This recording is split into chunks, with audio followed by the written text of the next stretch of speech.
So, my friends, it is the new year, secularly speaking, and so we have been flooded with all sorts of shows and all sorts of pundits in the realms of politics, culture, entertainment, sports, giving us their predictions for what is going to happen. So, in the spirit of that, I'd like to share with you my prediction.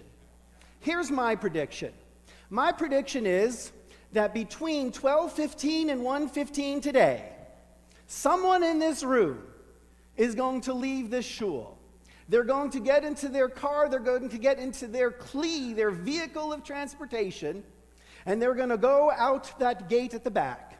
And as they pull up to that gate, and the gate opens, there are going to be two signs on either side of that gate that say, "Turn right." And here's my prediction, and it's bold, people, it's bold. There's going to be a person sitting in that car who's going to say to himself, "They must mean someone else." Oh yeah. As those cars pile up behind that person is going to come to the inevitable and obvious conclusion that our desire for them to turn right applies to everybody else but them.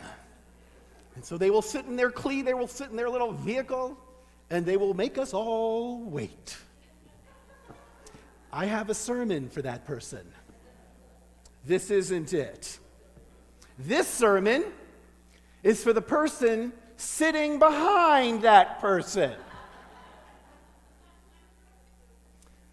This sermon is for the person who's sitting there, and how do they react to the person who inevitably thinks the signs don't apply to them? What can that person do? Right? They can sit there getting really frustrated, really angered by this, or they can bless the person on their way. It's their choice. And so, having been in that situation on a number of occasions, I have asked myself the obvious question that I'm sure we all ask ourselves when we were in that situation. I asked myself, what would Moses do?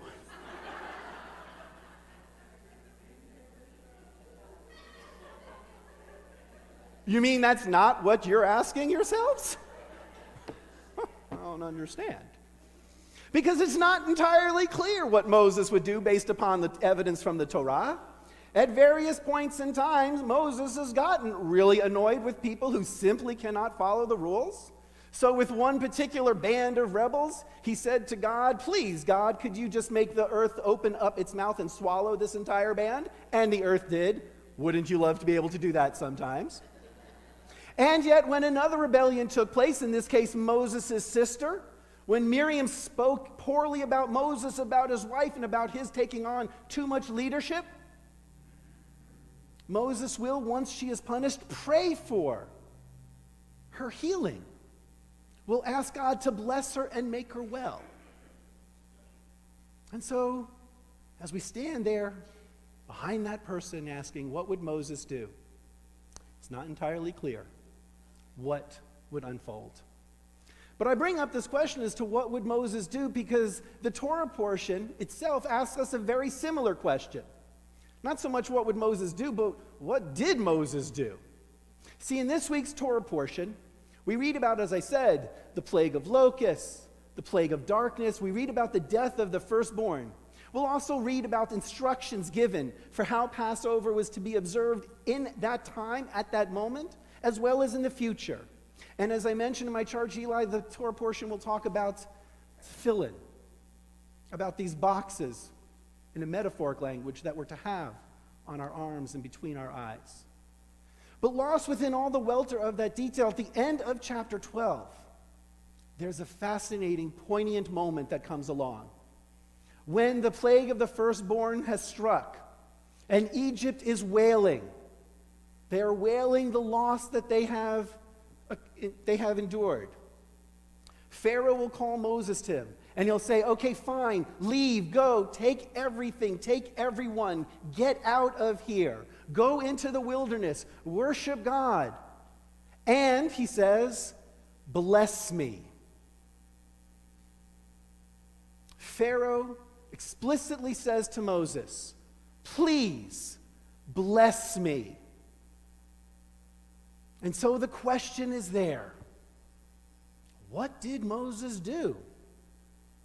Obviously, it's somewhat different than the example I began with. Much more dramatic, much more at stake, but still somewhat similar. Someone, having been told what the rules are, hardening their heart to not follow what it is that has been asked of them, and yet having inflicted upon the Israelites such pain, such loss, such anguish, he turns to Moses and he says, "Bless me." And so the rabbis speculate in their way. What was the nature of this blessing that Pharaoh asked for? And in that speculation, we can extrapolate perhaps what they think Moses actually did. Did he, when he goes out into the wilderness, bless Pharaoh or not? For the Torah itself is silent on it. And so we have Rashi, that great medieval commentator who lived in around 1040 to 1105. We have Rashi come forward and say, "Oh yes, Pharaoh said, 'Bless me,' but what he meant was 'save me,'" says Rashi. "Save me because I am a firstborn, and unless you pray for me, I will succumb to this plague." And so from Rashi's perspective, Pharaoh's request to be blessed is a thoroughly selfish one. And one would imagine that Rashi would probably not encourage Moses to bless Pharaoh for such a selfish blessing. But then on the other hand, we have Nachmanides, who lived, give or take, about a century or so later. Nachmanides comes along and he says, no. When Pharaoh says, "Bless me," he is asking for a blessing upon himself, not on a personal level because he is the firstborn, but because he is the king. And blessing the king is like blessing the nation. And so when Pharaoh says to Moses, "Bless me," he's seeking not only for his welfare, but for the welfare of the entire Egyptian people. And therefore one can extract from Ramban that perhaps Moses did bless him. That perhaps Moses did offer up a blessing once they were able to get out of Egypt and distance themselves from the Egyptian people. As I said, we don't know if Moses does bless Pharaoh in Egypt or not, for the Torah is silent on it. But as I consider these two options that these two medieval commentators offer, I find myself drawn to a third way of looking at it. I believe that one could understand, and one might hope, that Moses in fact does bless Pharaoh. Even though he had every reason not to, given all that Pharaoh had done, it would be my hope and my inclination to see Moses as offering up that blessing, not because he was blessing Pharaoh or the welfare of Pharaoh or seeking Pharaoh's salvation as firstborn, but because Moses was tapping into Genesis chapter 12. Genesis chapter 12, where God speaks to Avram, God speaks to Abraham, and God lays out what the purpose of the Jewish people is all about. Now, some will say the purpose of the Jewish people is tikkun olam, is to make the world a better place, and they associate that with social action. And believe me, making this world a better place in terms of our social action, in terms of the kinds of things that we demonstrate for and demonstrate against, the kinds of laws that we have in this country, is an essential part of Jewish tradition. But Jewish tradition is much more than just tikkun olam. It's much more than just enacting a law and a society that lives justly. And we see that in Genesis chapter 12. For in that chapter, God says to Abraham, "Go, leave your home, your place of birth, your father's house. Go to a land where I will show you, and you will be a blessing. You will bring blessing into this world such that those you bless will be blessed, those you curse will be cursed. And the families of the entire earth will bless themselves through you and your family." God says to Abraham at that time, "Go and be a blessing." And I would like to suggest, friends, that from that point on, that has been the purpose of Judaism. That's what we're meant to do. We are meant to be a blessing. We are meant to be vehicles, not who stand at the gate and decide whether or not we're going to follow the rules, but we're meant to be a vehicle, a kli of blessing, a vessel for bringing blessing into this world. A couple of months ago, the Pew Research Survey came out with a portrait of Jewish life in America. And one of the things it noted was the different ways that people connect to things Jewish, but with all of the different ways, a weakening of the connection to things Jewish. And I believe one of the reasons why we see this weakening is that we are not clear and consistent about what we understand Judaism's purpose to be. We're great about coming up with individual programs. We're great about encouraging people to take on a particular sacred deed or action, be it ritual or ethical. But we're not great about articulating why we do this. And oddly enough, ironically enough, funnily enough, it is Pharaoh in this Torah portion. It is Pharaoh who reminds us of what Judaism's purpose is about. It is Pharaoh in his question to Moses can take us back to Genesis chapter 12, back to God's charge to Abraham, and we can remember ourselves and remind ourselves that our role in this world is to be a vehicle for blessing. And how do we do this? How can we be vehicles for blessing? There are three ways. We can follow the immediate example that we have in the Torah portion. Pharaoh asked Moses to bless him. We can do that. Literally, we can bless the people around us. We saw a beautiful example of it earlier when Kim and Tim came forward and they blessed Eli. There are many other opportunities, though. We have it on Friday night when we're called upon to bless our children. And among the more powerful times that I've seen blessings offered is when someone is facing the very end of their life and they bless their family.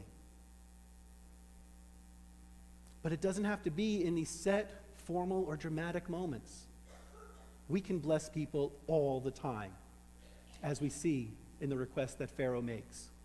But beyond that literal and perhaps somewhat narrow reading of just blessing people, we can also bless people by living in such a way that the people around us will want to emulate our deeds and our actions because they reflect the kind of respect and dignity with which we hold all of life. And we can also bless people by living in such a way that they will feel blessed by the way we interact with them. Our very presence and the manner with which we treat them elevates them and lets them feel as if they themselves were blessed. It is, as I said, ironic and funny and odd that we have Pharaoh of all people reminding us of our purpose. And in doing so, it reminds us and challenges us. There's always talk within the Jewish community about the number of denominations and the different ways that people can connect with things Jewish. But to my mind, there's really only two ways. There's two types of Jews, and therefore we have an option as to how we can be in this world. There are those Jews who understand their obligation to bring blessing to the lives of the people around them, and there are those who don't. And that's about it. Different Jews will find different ways of bringing this blessing. That is beautiful. That is wonderful. That is the diversity of life around us, and we should embrace that. But let us never lose sight, as Pharaoh doesn't, of our role to be vehicles of blessing. And so perhaps what we really need to ask ourselves as we reflect upon this week's Torah portion is not what did Moses do, but what will I do? Shabbat Shalom, everyone.